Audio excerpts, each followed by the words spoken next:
Diskusi kami malam ini, saudara, sebuah media asal Inggris, The Guardian, merilis artikel yang menyebut IKN terancam jadi kota hantu. Sementara Selyos mengkritisi pembangunan IKN berisiko menggeser anggaran pendidikan hingga kesehatan untuk masyarakat. Ibu kota negara IKN terancam menjadi kota hantu. Inilah artikel yang ditulis oleh sebuah surat kabar Inggris, The Guardian, yang dipublikasikan 29 Oktober lalu. Dalam artikel itu, The Guardian mengkritisi dana negara untuk proyek IKN yang telah menurun drastis. Sementara pembangunan IKN melambat dan sedikit pegawai negeri yang mau pindah dari Jakarta. Meski demikian, Sekretaris Jenderal Projo Handoko optimis pembangunan IKN jadi ibu kota terlaksana sesuai target. Handoko bilang, IKN yang disebut terancam jadi ibu kota hantu merupakan bagian dari perhatian publik.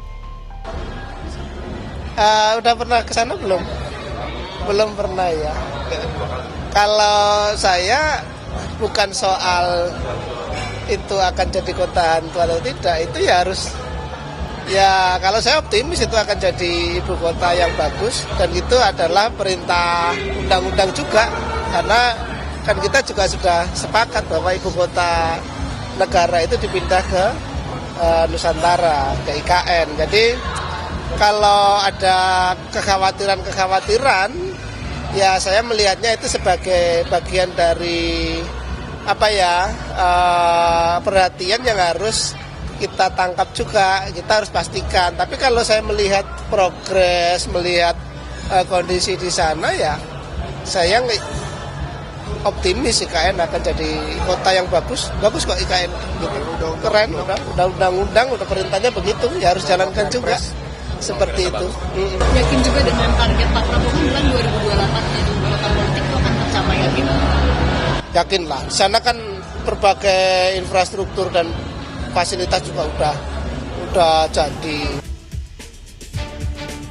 Sebelumnya, Presiden Prabowo menetapkan ibu kota Nusantara menjadi ibu kota politik pada tahun 2028 melalui Peraturan Presiden Nomor 79 Tahun 2025 tentang pemutakhiran rencana kerja pemerintah tahun 2025. Perpres itu merinci syarat IKN menjadi ibu kota politik 2028. Pertama, terbangunnya kawasan inti pusat pemerintahan dengan luas mencapai 800 hingga 850 hektar. Selanjutnya, persentase pembangunan gedung atau perkantoran di IKN mencapai 20%. Sedangkan persentase pembangunan hunian rumah tangga yang layak, terjangkau, dan berkelanjutan di IKN mencapai 50%. Di sisi lain, Center of Law and Economic Studies menilai pembangunan IKN yang telah masuk tahap 2 dapat lebih membebani anggaran negara. Pembangunan IKN berisiko menggeser anggaran pendidikan, pangan, hingga kesehatan yang seharusnya dinikmati masyarakat. Anggaran tahap 2 turun tajam ya, dari 80 triliun proyeksinya sekarang hanya dialokasikan 48 triliun. Dan tidak ada framing baru dalam pidato politik Pak Prabowo terkait IKN ini sebagai prioritas strategis nasional. Artinya ke depannya Pak Prabowo sepertinya akan membiarkan saja IKN ini menjadi proyek gagal. Dari segi fiskal, menaruh rupiah ke IKN itu juga berarti menggeser alokasi pendidikan, pangan, kesehatan ya, yang seharusnya bisa dinikmati masyarakat. Selyos menilai IKN berisiko memakan anggaran lebih dari 200 triliun rupiah. Akankah warisan Jokowi ini akan berpengaruh dan membebani pemerintahan Presiden Prabowo Subianto saat ini? Tim Liputan, Kompas TV.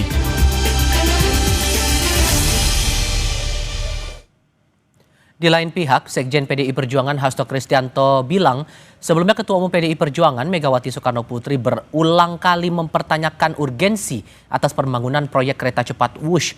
Hal itu disampaikan Hasto usai melakukan ziarah di makam Bung Karno pada Sabtu siang. Hasto bilang Mega telah 3 kali memberi masukan terkait proyek kereta cepat Wush. Namun proyek Wush tetap dijalankan saat kepemimpinan Presiden ke-7 RI Joko Widodo. Menurut Hasto, Megawati menilai kebutuhan rakyat justru lebih mendesak untuk sektor pendidikan dan infrastruktur dasar.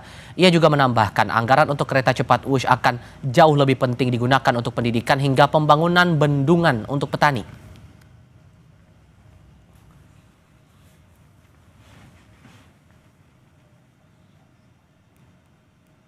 Proses penguasaan teknologi termasuk kereta api cepat akan lebih hebat lagi kalau dikerjakan oleh anak bangsa. Termasuk saat itu Ibu Mega mengusulkan daripada kereta api cepat lebih baik untuk membangun double track kereta api.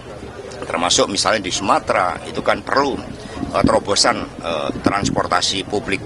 Jadi paradigma transportasi publik bagi kepentingan publik itu jauh lebih dikedepankan. Tapi ketika saat itu Presiden Jokowi mengambil keputusan, ya tentu itu keputusan dari Presiden.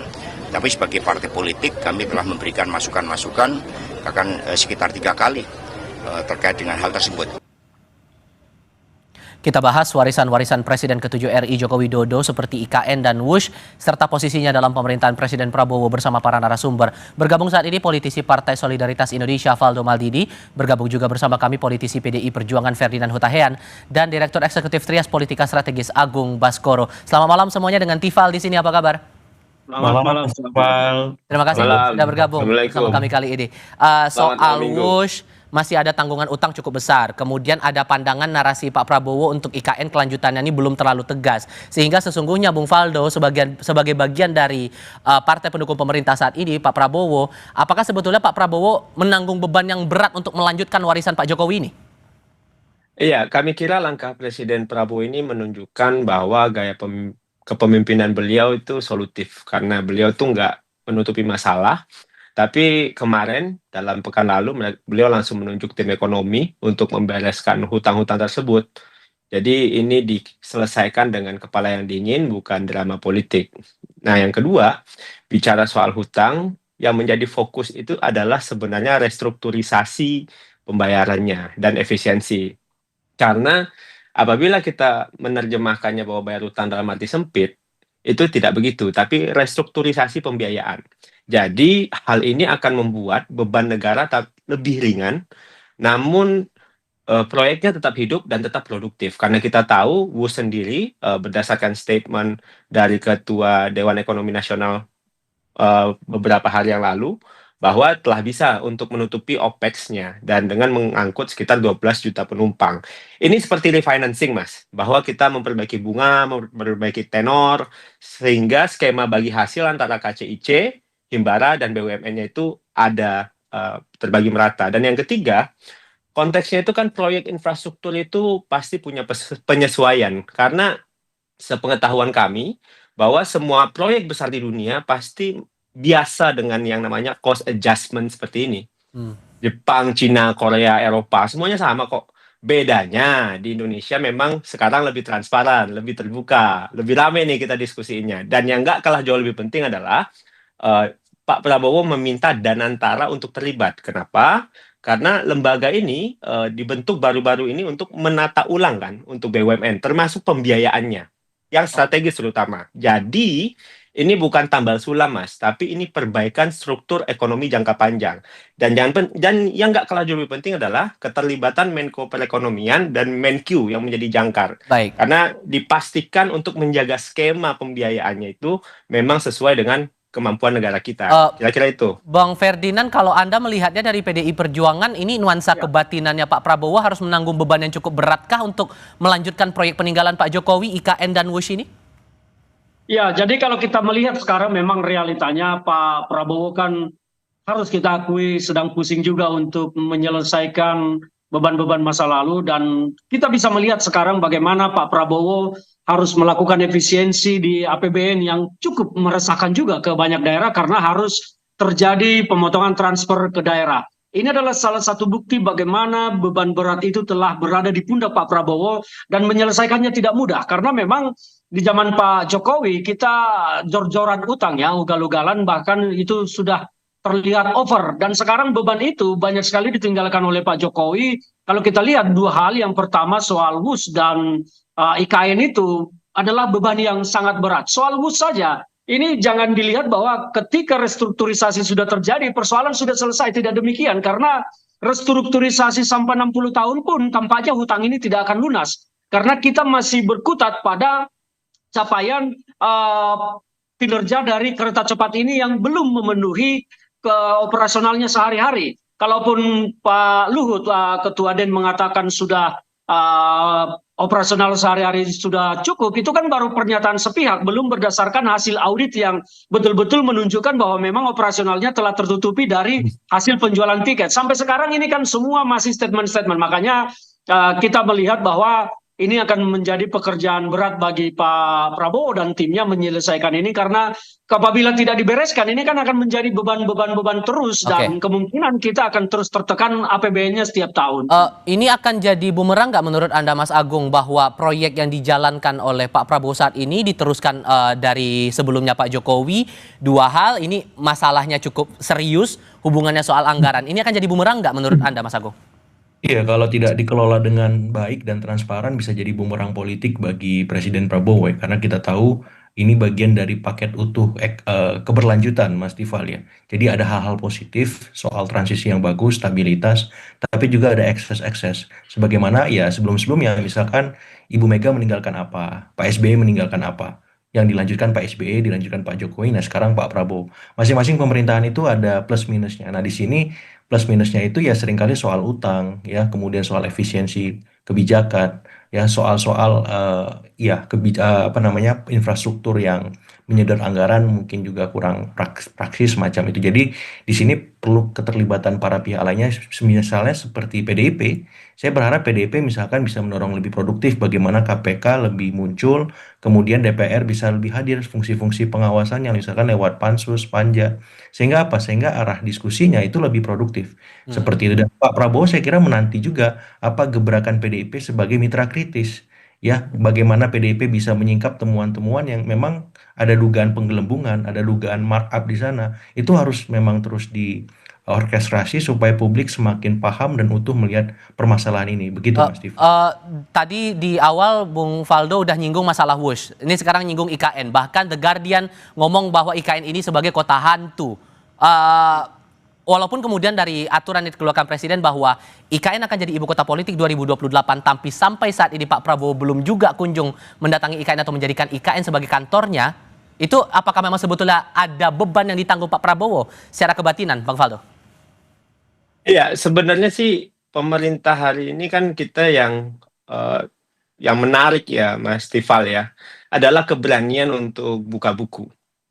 Dulu itu kan proyek itu banyak disembunyikan tuh defisitnya, Mas. Tapi sekarang itu semuanya terbuka, bahkan diberesin bareng-bareng gitu. Saya kira ini gaya baru. Dalam konteks ini, kita itu kalau dari teman-teman yang mau menyerang proyek atau infrastruktur pembangunan itu, tolong datanya itu jangan setengah-setengah. Memang ada beban finansial di WUS, ada beban finansial di IKN gitu. Tapi kan mereka juga punya aset. Dalam konteks WUS itu mereka punya arus penumpang. Ada economic value-nya di situ. Ada nilai ekonominya di situ. Yang bahaya itu kan bukan proyek yang besar, Mas. Tapi kalau negara tuh diam tapi nggak berani beresin. Nah, adanya tim keuangan yang dibentuk oleh Pak Prabowo dalam ratas terbaru, ada Menko Perekonomian dan Menteri Keuangan, kami kira, itu bagaimana caranya aset-aset yang produktif ini masuk ke neraca nasional itu sebagai investment, bukan liability. Nah, jadi Pak Prabowo itu tidak mewarisi masalah gitu, tapi beliau sedang menyelesaikan pekerjaan rumah yang memang dibutuhkan oleh bangsa ini. Bukannya kita mau nyalain masa lalu, Mas, karena ini akan selalu terjadi kan, Mas Tifal. Kalau seandainya ini tetap kita ulang polanya, tapi memastikan ke depannya itu tetap berjalan dengan lebih efisien. Dan yang Pak Prabowo lakukan bukan hanya sekedar membayar hutang gitu, tapi struktur ekonominya diperbaiki. Jadi biar nanti ini bisa tetap berjalan, termasuk IKN, termasuk WUS. Nanti mungkin habis ini teman-teman lari mengejar soal bandara misalnya kan. Ini kan soal proyek-proyek yang dikejar nih. Habis itu mungkin ngejar lagi stadion, ngejar lagi bendungan gitu. Tapi kami pastikan bahwa semua struktur ekonominya itu pasti telah masuk ke dalam financial feasibility study sebelumnya gitu. Jadi mari kita lihat ini sebagai sebuah keberlanjutan pembangunan. Karena membangun nggak kayak membalik telapak tangan, Mas Tifal. Kami kira begitu. Buat PDIP, Bang Ferdinand, apakah keberadaan Pak Prabowo ngantor langsung di IKN menjadi jawaban bahwa ada komitmen dari pemerintah saat ini untuk mengembangkan IKN ini? Pertanyaan saya, memangnya Pak Prabowo akan ngantor di IKN? Keyakinan Anda gimana? Pertanyaan itu yang ditanyakan, saya pikir kita harus melihat dulu apakah Pak Prabowo akan berkantor di IKN. Sampai sekarang belum ada statement resmi dari Pak Prabowo terkait dengan dirinya apakah akan berkantor di IKN atau tidak. Dan kami sendiri di PD Perjuangan sampai saat ini meyakini bahwa IKN itu belum menjadi tempat yang layak untuk kantor presiden karena semuanya masih dalam proses pembangunan. Bagaimana mungkin seorang presiden berkantor di sana apabila palu, gergaji, mesin alat berat masih tungtang tungtung tungtang tung, itu kan tidak mungkin. Jadi kemungkinan besar IKN ini tidak akan pernah menjadi ibu kota negara, tetapi akan menjadi ibu kota politik seperti yang disampaikan oleh Pak Presiden Prabowo, disampaikan oleh Istana. Oke. Tetapi kita sampai sekarang masih bertanya-tanya yang dimaksud dengan ibu kota politik ini apa sebetulnya? Apakah ibu kota politik ini menjadi sebuah simbol belaka atau monumental belaka atau apa? Kita belum dapat penjelasan resmi dari pemerintah sampai sekarang tentang ibu kota politik itu seperti Oke. apa. Jadi kalau pertanyaannya apakah Pak Prabowo di sana itu kan ngantor menjadi, saya pikir Pak Prabowo tidak akan ngantor di KN. Oke, saya akan kasih kesempatan Bung Faldo merespon itu, tapi di jeda berikutnya kita akan masuk ke segmen berikutnya usai jeda berikut ini. Bung Faldo, Bang Ferdinand nggak yakin nih Pak Prabowo bakal ngantor di IKN karena pengerjaannya masih jalan sampai sekarang. Benarkah begitu? Iya, sebenarnya kan Pak Presiden Prabowo kan sudah tegas ya, Mas Tifal ya, bahwa IKN itu tetap jalan tapi dengan pendekatan yang lebih realistis. Nggak semua proyek harus dikebut gitu, tapi yang prioritas. Jadi pusat pemerintahan, tempat hunian ASN kalau saya nggak salah, terus infrastruktur dasar itu harus selesai tepat waktu. Jadi artinya IKN itu nggak berhenti, tapi penyesuaian tempo dan penyesuaian skalanya. Yang kedua, ini kan sebenarnya dari awal bukan hanya sekedar proyek gaya-gayaan. Ini strategi untuk agar Indonesia itu nggak Jawa sentris lagi, dan Pak Prabowo melanjutkan ini bukan karena gengsi, tapi karena paham, Mas, bahwa pemerataan ekonomi itu butuh pusat gravitasi yang baru. Nah, dalam hal ini kita bisa memastikan pemerintahan Pak Prabowo dan Mas Gibran itu ya melanjutkan apa yang sedang dan yang telah digagas oleh Pak Jokowi. Dalam hal ini kan keberlanjutan yang memang menjadi narasi utama dari Indonesia Maju Jilid 2 ini adalah soal itu. Jadi kami kira apa yang Bang Ferdinand tadi khawatirkan itu kami kira tidak cukup beralasan. Karena apa? Karena IKN tetap sedang jalan prosesnya, badan otoritanya juga sedang tetap jalan, anggarannya juga tetap jalan, jadinya ya semua berjalan sebagaimana mestinya seharusnya negara dikerjakan. Kalau melihat fenomenanya seperti ini, Mas Agung, Anda merasa bahwa Pak Prabowo perlu memprioritaskan hal apa dulu nih? IKN-nya kah harus dituntaskan, persoalan utang Wusya harus diselesaikan, atau proyek infrastruktur lainnya juga masih jadi prioritasnya pemerintahan sekarang? Ya, saya kira Pak Prabowo punya hasta cita ya, Mas ya. Orientasi pembangunannya berbeda dari Pak Jokowi. Kalau Pak Prabowo fokus ke SDM ya, penguatan kapasitas SDM lewat MBG, lewat sekolah rakyat, kelurahan merah putih semacam itu. Nah, saya melihat memang kalau dalam temuan media monitoring kami sepanjang April Mei itu memang ada semacam relaksasi relasi, Mas Tifal ya. Kalau isu pertama itu waktu itu matahari kembar. Nah, masuk bulan Oktober November ini isu soal polisinya Pak Jokowi, ya apakah itu WUS, apakah itu soal IKN. Jadi makin ke sini relaksasi relasi antara Presiden ke-8 dengan Presiden ke-7 itu semakin jelas. Sehingga kalau kita bicara keberlanjutan yang periode pertama itu seutuhnya. Nah, kalau periode kedua ini saya melihat keberlanjutan yang dalam arti yang kritis, rasional, dan objektif semacam itu. Dan makin tahun ketiga dan seterusnya ini akan semakin masuk dalam titik keseimbangan. Artinya kita tidak bisa melihat misalkan Pak Jokowi atau Pak Prabowo sangat mesra saja misalkan. Kemudian makin lama makin rasional tuh. Ya apalagi kalau jelang tahun-tahun politik 2027, 2028, bahkan 2029. Karena bisa jadi Pak Prabowo bisa sama Mas Gibran atau Pak Prabowo terpisah dari Mas Gibran semacam itu. Jadi Sorry saya potong, karena yang juga menarik dicermati begini juga Mas Agung. Kalau kemudian proyek-proyek ini tidak diteruskan, maka secara politik sedikit banyaknya ada yang berpandangan ini akan berimbas pada citra dari kedua tokoh ini. Apakah akan sedalam itu menurut Anda? Kalau diteruskan atau tidak, saya kira diteruskan ya Mas. Karena kan ini keberlanjutan. Dan Pak Prabowo saya pikir orang yang konsisten dan menjaga legasi itu. Tapi masalahnya keberpihakan itu kan akan dilihat di berapa banyak anggaran yang akan diturunkan oleh Pak Prabowo setiap tahunnya. Nah makin kesini kan makin kecil angkanya. Itu keberpihakan paling real, paling nyata sebuah pemerintahan terhadap pemerintahan sebelumnya. Karena Pak Prabowo juga punya program ya yang hasta cita quick win itu. Dan itu juga membutuhkan program besar. Jadi kalau ditanya apakah program ini dilanjutkan, iya. tapi anggarannya tidak bisa sebesar sebelum-sebelumnya. Nah, itu sebuah relaksasi relasi yang saya maksudkan semacam itu. Jadi, relasi ini akan terus diuji lewat isu, lewat fiskal, lewat hal-hal lain. Dan di sini kita akan lihat bagaimana seni kepemimpinan Presiden Prabowo dan seni ya Presiden ketujuh Pak Jokowi merespon itu. Apakah tetap bisa menerima relaksasi relasi ini? Kalau dalam bahasa pandemi itu new normal ya. Apakah memang bisa diterima begitu saja atau ada rasionalisasi juga dari Pak Jokowi dan seterusnya. Tapi yang penting yang jelas kita akan melihat bagaimana ya dinamika relasi antara Pak Prabowo dengan Pak Jokowi di tahun-tahun ya kedua dan berikutnya jelang tahun politik juga. Ya seperti itu. Oke, nah Bung Faldo, kalau Anda melihatnya dari sejauh ini proyek dijalankan di era pemerintahan sekarang, apakah peran Pak Jokowi masih punya pengaruh untuk memastikan proyek ini berjalan di pemerintahannya Pak Prabowo? Ya, tentunya kalau seandainya pengaruh dipersepsikan sebagai seseorang yang mengatur dan sebagainya, kami kira itu terlalu berlebihan. Namun, tentunya ketika Pak Prabowo dan Pak Jokowi berdialog, bertemu, beberapa kali mereka melakukan pertemuan yang baik yang dipublikasi maupun yang tidak dipublikasi hasilnya, tentunya mekanisme untuk saling sharing dan saling mengevaluasi juga ada. Dan tidak boleh kita lupa juga bahwa presiden sebelumnya itu juga terlibat dalam proyek-proyek yang digagas oleh Pak Prabowo. Salah satunya yang paling konkret adalah Danantara. Di sana ada Pak SBY, di sana ada Pak Jokowi. Dan kami kira evaluasi juga dilakukan oleh Pak Prabowo, termasuk untuk IKN sendiri, karena jangan sampai APBN selalu terbebani oleh proyek-proyek pembangunan, dan memang pendekatan yang digunakan itu lebih kolaboratif antara negara, BUMN, dan juga swasta. Dan skema pendanaannya dicarikan juga dengan efisien.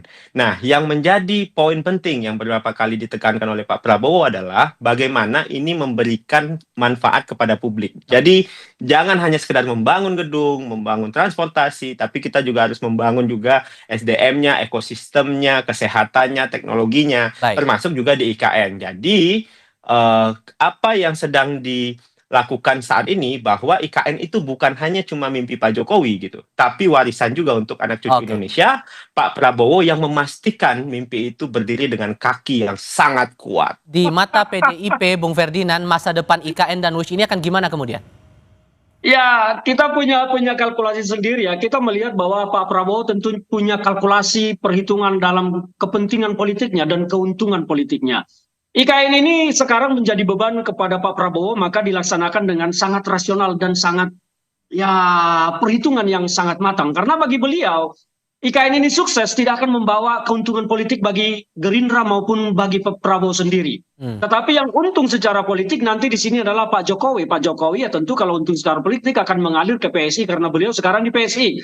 Maka saya berpikir bahwa Pak Prabowo akan melaksanakan IKN itu dengan ala kadarnya saja. Kalau kita lihat kekuatannya mungkin hanya sebatas 10% dari apa yang dilakukan oleh Pak Jokowi. Jadi jangan berharap kalau IKN itu akan selesai 2034. Nah, kita tidak melihat itu. Termasuk WUSH ini akan menjadi beban panjang. Karena restrukturisasi ini kan 60 tahun baru bicara tentang pokoknya saja itu sudah harus dicicil 2 triliun. Karena hutangnya hampir 120 triliun. Belum lagi bunganya 2% setahun. Itu hampir 2 triliun juga. Jadi WUSH ini akan menjadi beban panjang bagi pemerintahan Pak Prabowo dan presiden-presiden berikutnya. Mungkin 5 generasi presiden nanti akan terus terbeban dengan WUSH. Kecuali Indonesia tiba-tiba kaya raya, akhirnya sudah kita lunasi 100 triliun. Beda cerita. Tapi kalau bicara ini murni B2B seperti yang selalu disampaikan oleh Pak Jokowi, ya saya pikir 50-60 tahun lagi persoalan WUSH ini tidak akan selesai dan bahkan mungkin akan muncul masalah-masalah baru berikutnya. Itu kalkulasi kita. Jadi kita meyakini Pak Prabowo akan melihat ini dengan sangat realistis saja, rasional. Dia akan melihat keuntungan politik bagi Gerindra dan bagi Pak Prabowo sendiri yang akan diprioritaskan nanti. Baik, kita berharap ini memang proyek bisa berjalan terus karena udah jadi proyek strategis nasional juga dan sudah dibangun dari awal. Bung Faldo, terima kasih. Bang Ferdinand, terima kasih. Mas Agung, terima kasih sudah bergabung. Terima kasih. Selamat malam semuanya.